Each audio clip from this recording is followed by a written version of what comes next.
It was the afternoon on a sunny day in late August of 2017, and for Greg, it felt like he had wasted summer doing the same old thing, working all day and watching Netflix all night. Greg was missing something, or more importantly, someone. Greg really wanted to have a significant other in his life, but competition was leaving him excluded. Fed up with his emotions, Greg decides to go for a walk. He leaves his small house quickly, embarking on a familiar route. Following the sidewalk, 3 blocks down, he arrives at a set of train tracks. Normally, Greg would traverse the tracks as if to be a gymnast briefly, but on this particular day, he crosses to the forest on the other side. He passes through a large, disfigured stand of jack pines, jumps a shallow creek with an easy hop, and takes a seat in a hidden grassland that doesn't seem ecologically possible given its location. Overflowing with emotion, stemming from being outcompeted in the market for love, Greg starts speaking out loud in a poetic manner. To his surprise, someone, or something, responds.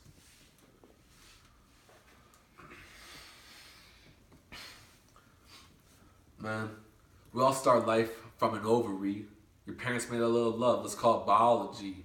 And as you've grown older, you've come to see there's some things you want and some you need, like a resource that you need to drink, pulling, tugging, and putting you on the brink. You feel like you're on fire now, and that you've been bleeding for weeks. This thing you want is called love, and it ain't that sweet.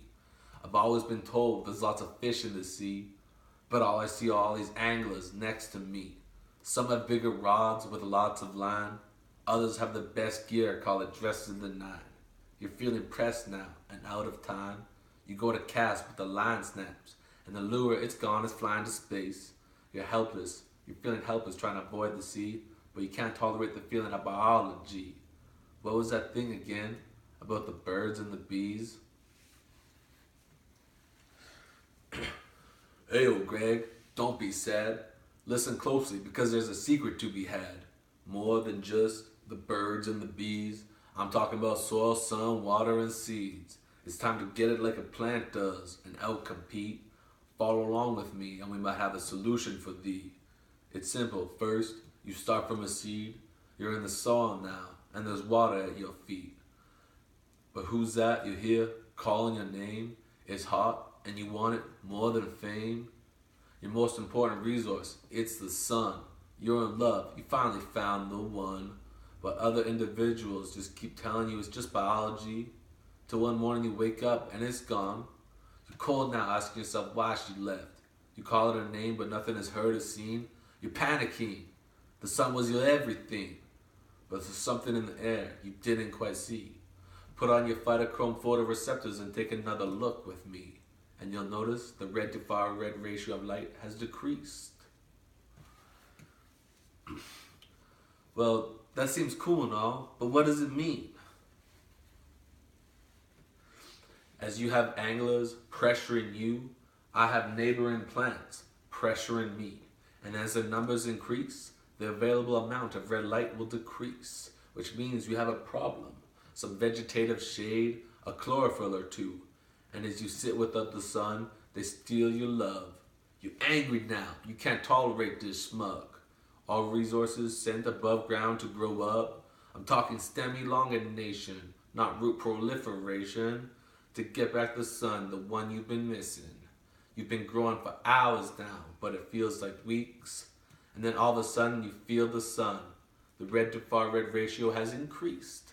No longer the fear of becoming deceased. My phytochromes can rest at ease. Just remember to get it like a plant does and outcompete. But that feels like a waste of energy, just growing taller and trying to outcompete. A lot of stress and probably hot on the knees. I just want to relax, feel the breeze, quit stressing and tripping on something I don't really need. Well, you're right, actually it can be, you see. Think of the agricultural industry. If crops are shaded by an invasive species, it triggers the crops to outcompete. Yields will go down and farmers will frown, but shade avoidance will always help you get what you need. It just comes at a little cost of your energy. Man, I appreciate your time and insight. Plants are really interesting, but I think I'll just stick to the birds and the bees, unless the NBA needs a tall referee. Then I'll say soil, sun, water, and seeds. But in the end, it's all just biology.